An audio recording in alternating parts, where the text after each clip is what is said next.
Healthy life जैसे तुमको happiness देता है, ऐसे ही हेल्दी फाइनेंशियल प्लान सबको बहुत हैप्पीनेस देता है। आज ये टॉपिक क्यों बोला? आज हम लोग जो बात करेंगे वो है हम लोग को अच्छा how to make good financial plan for our life, for our next generation. ये लेके पूरा बात करेंगे। ये जो वीडियो आज हम लोग बात करेंगे ये दो पार्ट में डिवाइड करेंगे। एक है फिनेंशियल प्लान कैसे हम लोग डिसाइड करेंगे and second day target based financial plan. First part and second part में दोनों चीज़ कॉमन है। वो क्या है? Insurance and emergency fund. उसके पहले एक चीज़ बोल देता हूँ, मेरा जो पहला वाला वीडियो है फिनेंशियल प्लान लेको, उसमें 50-30-20% रूल्स है। वो रूल्स पे हम नहीं जा रहा है, ठीक है? वो रूल्स क्या है वो तुम लोग वो वीडियो देख के तुम एक बार चेक कर सकते हो। मैं नॉर्मल एकदम सिंपल से बात कर रहा हूँ। सेकेंड है इंश्योरेंस। ये जो इंश्योरेंस का बात कर रहे हैं, ये इंश्योरेंस नॉर्मल इंश्योरेंस का हम बात नहीं कर रहा है, ये टर्म इंश्योरेंस का हम बात कर रहे हैं। ये टर्म इंश्योरेंस होता क्या है? टर्म इंश्योरेंस का भी वीडियो अलग से है, तुम लोग आई बटन पे चेक कर सकते हो। टर्म इंश्योरेंस क्या होता है? अगर तुम्हारा लाइफ के लिए 60-65-70 ईयर्स के लिए तुम 2 करोड़ 3 करोड़ एक टर्म इंश्योरेंस कर लिया, इसके बाद तुमको प्रीमियम देना पड़ता है। बहुत मिनिमम प्रीमियम होता है, 700-800 रुपये प्रीमियम होता है। अगर ये लाइफ टाइम में तुम्हारा कुछ हो गया, ठीक है, अगर तुम्हारा डेथ हो गया, कुछ हो गया, फैमिली को, तुम्हारा जो फैमिली रहेगा, जो नॉमिनी रहेगा, उसको 2-3 करोड़ 1 करोड़ जो जितना प्रीमियम प्लान लेगा उस हिसाब से चलेगा, उसको मिल जाएगा। उसमें क्या होता है, उसमें फिनेंशियली वो फैमिली प्रोटेक्ट हो जाता है, क्योंकि you are the main person of your family income ना। तो उसमें क्या होता है, अगर उसका चला गया इनकम तो तुम्हारा फैमिली प्रोटेक्ट हो जाएगा। इसलिए ये टर्म इंश्योरेंस बहुत इंपॉर्टेंट है। सेकेंड है इमरजेंसी फंड। इमरजेंसी फंड क्या है? इमरजेंसी फंड जो होता है वो है, अगर हम लोग रेगुलर लाइफ हम लोग लीड करते हैं, उसमें अगर कुछ प्रॉब्लम आ गया, कुछ अनसर्टेन सिचुएशन आ गया, उसको प्रोटेक्ट करने के लिए हम लोग इमरजेंसी फंड क्रिएट करते हैं। जैसे हम लोग सेविंग्स बैंक में पैसा रखते हैं, ऐसे ही सिंपली लिक्विड फॉर्म में तुमको कैश रखना चाहिए। ये लिक्विड फॉर्म क्या होता है? लिक्विड फॉर्म मतलब तुम एफडी भी कर सकते हो, रिकरिंग डिपॉजिट भी कर सकते हो एंड तुम कैश भी रख सकते हो बैंक में। बट ये कितना होना चाहिए? देखो, तुम्हारा जो सैलरी इनकम है, अगर मान लो तुम्हारा सैलरी इनकम 50,000 है, उसका मिनिमम 6 to 7 टाइम्स तुमको क्या करना पड़ता है? तुमको इमरजेंसी फंड क्रिएट करना पड़ेगा। ये जो 6 to 7 टाइम है मतलब 3 लाख रुपया। बट ये जो 3 लाख रुपया ऐसा है, ऐसा नहीं है तुम आज 50,000 मिल गया तुम इमरजेंसी फंड में डाल दिया, ऐसा नहीं है। तुम उसमें डालो 20% 10% और सैलरी इनकम का 10,000 15,000 करके डालो, ऐसे सेव करो। करते करते इमरजेंसी फंड क्रिएट होगा। वो तुमको क्या होगा, वो तुमको फिनेंशियली बहुत स्ट्रॉन्ग करेगा। अगर कुछ प्रॉब्लम आ गया तो तुम डिसीजन ले सकते हो, ठीक है? ये दोनों। इसके बाद जो बोला पहले ही, हम लोग 2 पार्ट में डिवाइड करेंगे। पहले बात है हम लोग को कैसे फिनेंशियल प्लान करना है। फिनेंशियल प्लान का जो मेन ये है वो दोनों हम बोल दिया। वो क्या है? एक है इंश्योरेंस एंड सेकेंड है इमरजेंसी फंड। इसके बाद हम लोग को फिनेंशियल प्लान कैसे करना चाहिए। देखो, फिनेंशियल प्लान 3 तरीके का होता है। शॉर्ट टर्म प्लान होता है, मिड टर्म प्लान होता है, लॉन्ग टर्म प्लान होता है। शॉर्ट टर्म प्लान में क्या होता है? अगर तुम कुछ गाड़ी खरीद लिया, तुम बाइक ले लिया, ठीक है, तुम अच्छा खासा फ़ोन ले लिया, तुम कोई घूमने जाओगे, कोई फॉरेन ट्रिप जा सकते हो अब्रॉड, ये होता है। तो इसमें तुमको क्या करना चाहिए? ये जो प्लान है इसमें मोटा मोटी हमको फिक्स बॉन्ड में हमको इन्वेस्ट करना चाहिए। ये फिक्स बॉन्ड क्या है? फिक्स बॉन्ड है मतलब तुमको ज़्यादा से 10% 8% फिक्स रिटर्न मिलेगा 2-3 साल के लिए। ये तुम कर सकते हो, ठीक है। सेकेंड है तुमको जो करना पड़ेगा, सेकेंड है मिड टर्म। मिड टर्म क्या हो गया? मिड टर्म हो गया तुम्हारा कॉलेज, तुम्हारा जो ये है आपका चिल्ड्रन है, चिल्ड्रन का एजुकेशन हो सकता है, ठीक है। तुम मिड टर्म के लिए और भी कुछ प्लान कर सकते हो। तो इसके लिए तुमको क्या करना पड़ेगा? इसमें मिक्स में तुमको इन्वेस्ट करना पड़ेगा। ये मिक्स्ड क्या है? मिक्स मतलब इक्विटी प्लस डेट। इक्विटी में रिटर्न ज़्यादा मिलता है एंड मिक्स में थोड़ा कम मिलता है। तो इसमें तुमको इन्वेस्ट करना पड़ेगा। इस पर इन्वेस्ट करोगे तो तुमको थोड़ा बहुत अच्छा खासा रिटर्न भी आएगा और मिड टर्म के लिए होगा। वो मिनिमम तुम्हारा मिड टर्म 7 ईयर्स तक हो सकता है एंड मैक्सिमम 10 ईयर्स तक हो सकता है।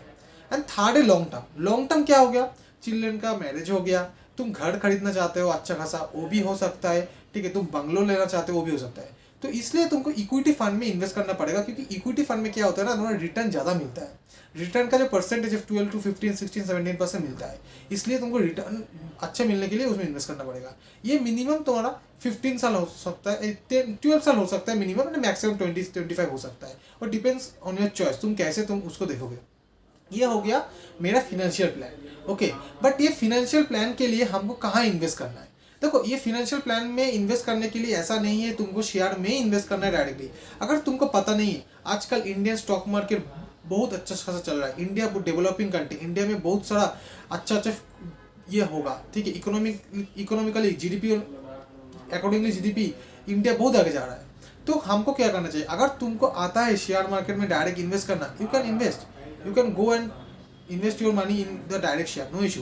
बट अगर तुमको आता नहीं है, तुमको पता नहीं कैसे इन्वेस्ट करना है सही से, आजकल का जनरेशन में बहुत सारा ऐसा फंड निकल गया जिसमें तुम इनडायरेक्टली इन्वेस्ट कर सकते हो। वो लोग तुम्हारा पैसा लेके ऑन बिहाफ ऑफ यू उस लोग तुमको इन्वेस्ट कर देगा शेयर में।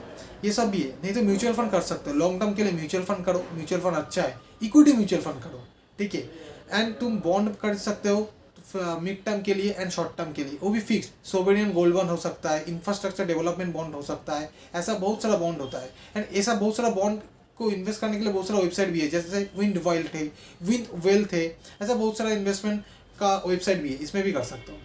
सेकेंड जो पार्ट का बारे में डिस्कस करेंगे वो टारगेट फाइनेंशियल प्लान हो गया।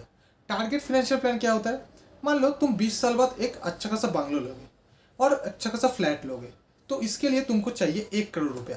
ये जो 1 करोड़ रुपया चाहिए, ये 1 करोड़ रुपया अभी बहुत सारा गूगल में ऐप है, टारगेट माई फाइनेंशियल प्लान, ये बोल के तुम सर्च करोगे, उसमें आ जाएगा। तुम 1 करोड़ रुपये उधर डालो, ठीक है, तुमको 20 साल लगेगा, तुम 20 साल डालो, वो तुमको बोल देगा तुमको कैसे इन्वेस्ट करना है।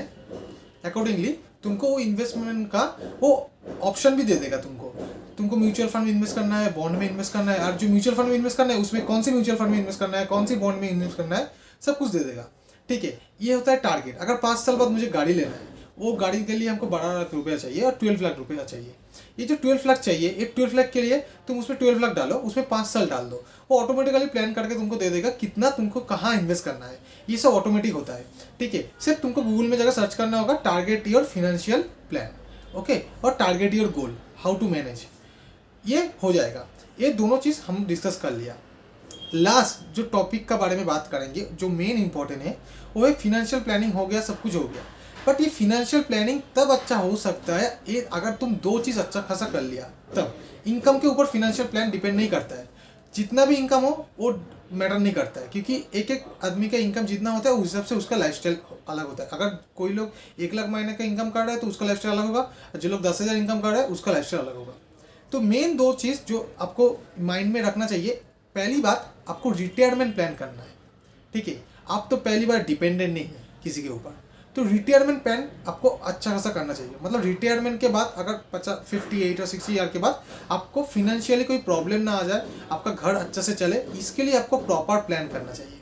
इसलिए जो आप लोगों का सैलरी इनकम का हम बात करो, जो आप लोगों का जो प्रोविडेंट फंड में इन्वेस्ट होता है, एंड जो लोग बिजनेस करते हैं वो लोग को एक पब्लिक प्रोविडेंट फंड अकाउंट खोलना चाहिए।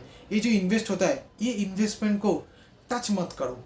जितना दिन लाइफ में जॉब करोगे और बिजनेस करोगे, ये जो 30 साल 35 साल, इसमें टच मत करो। इसमें जो पैसा तुम्हारा आ जाएगा ये तुम्हारा लाइफ को सिक्योर कर देगा, एटलीस्ट ये अच्छा खासा तुम्हारा लाइफ को बैलेंस भी कर देगा। तो इसलिए रिटायरमेंट प्लान अच्छा खासा होना चाहिए। और नहीं तो रिटायरमेंट प्लान के लिए तुम 8%, 10%, 12% के लिए कोई फिक्स डिपॉजिट, फिक्स बॉन्ड में भी डाल सकते हो, ठीक है। एंड सेकेंड जो है मैनेज योर डेट। ये मैनेज योर डेट बहुत इंपॉर्टेंट है। हम लोग का जनरेशन में क्या हो गया, ये आप लोग का सिर्फ प्रॉब्लम नहीं है, मेरा भी है। अगर अभी बिग बिलियन डे चल रहा है, अगर आज ग्रेट इंडिया फेस्टिवल चल रहा है, हमको लगता है अरे आईफोन तो बहुत कम में दे दिया, अरे ये टीवी बहुत कम में मिल रहा है, हम क्या कर लेते हैं, हम क्रेडिट कार्ड से ले लेता है, हम कुछ ना कुछ ये लोन अप्लाई करके 0 कॉस्ट EMI, अच्छा ये पूरा आईवास है, ले लेता है। अल्टीमेटली क्या होता है ना, हम लोग डेप्ट में ट्रैप हो जाता है। अगर ये डेप्ट में ट्रैप हो गया, मतलब आपका जो फाइनेंशियल प्लान था हर महीने एक एक जगह इन्वेस्ट करने के लिए, वो हम नहीं कर पा रहा है थे से। क्यों नहीं कर पा रहा है, क्योंकि हम लोग ऑलरेडी डेप्ट में प्लान हो गया ना, हम लोग तो पैसा उधर यह हो गया, असाइड हो गया, तो तुमको उसी से तो हर महीने EMI देना पड़ेगा, ये प्रॉब्लम होता है। तो ये मैनेज योर डेप्ट इज़ वेरी इंपॉर्टेंट, क्योंकि हमको लगता है अरे 50,000 मुझे सैलरी आ रहा है, क्या है 10,000 का ही तो फ़ोन है, चलो 2,000 दे देता है, कितना रहेगा 48,000 तो रहेगा। यही प्रॉब्लम है, ये 48,000 करते कब देखोगे तुम्हारा जो एक्चुअल फाइनेंशियल प्लान का टारगेट है वो अचीव नहीं होगा, ये डेप्ट में फंस जाओगे। डेप्ट बहुत अच्छे से मैनेज करना होगा, ये मेरा भी प्रॉब्लम होता है, ठीक है। हम आज आप बोल रहा हूँ, मतलब ये नहीं है मैं बहुत अच्छे से मेंटेन करता हूँ। BBD आता है तो अच्छा खासा ये ड्रेस देखता हूँ, क्लॉथ देखता हूँ, बहुत अच्छा लगता है, अरे मुझे लेना चाहिए, इतना कम में बाद में नहीं मिलेगा। ये मत करो, ज़रूरत होगा तो लो, अगर ज़रूरत नहीं होगा तो ये सब में मत जाओ। फिनेंशियल प्लान अच्छा करो, फिनेंशियल प्लान से ये सब लो, ठीक है। ये जो रियल मनी है ना, रियल मनी से मत लो। जब तुम्हारा रियल मनी तुमको कन्वर्ट करके जो बेनिफिट आएगा, जो रिटर्न आएगा, उसमें से तुम लो, तब तुम्हारा फाइनेंशियल प्लान अच्छा होगा। यही था आज टॉपिक का वीडियो, ठीक है। एक बार कंक्लूड कर देता है। कंक्लूड में ये बोला, पहली बात तुमको टर्म इंश्योरेंस लेना चाहिए, सेकेंड डे तुमको इमरजेंसी फंड रखना चाहिए। सेकेंडली क्या होगा, दो पार्ट, तुम्हारा फाइनेंशियल प्लान तुम्हारा नॉर्मल हो सकता है, नहीं तो टारगेट बेस्ड हो सकता है।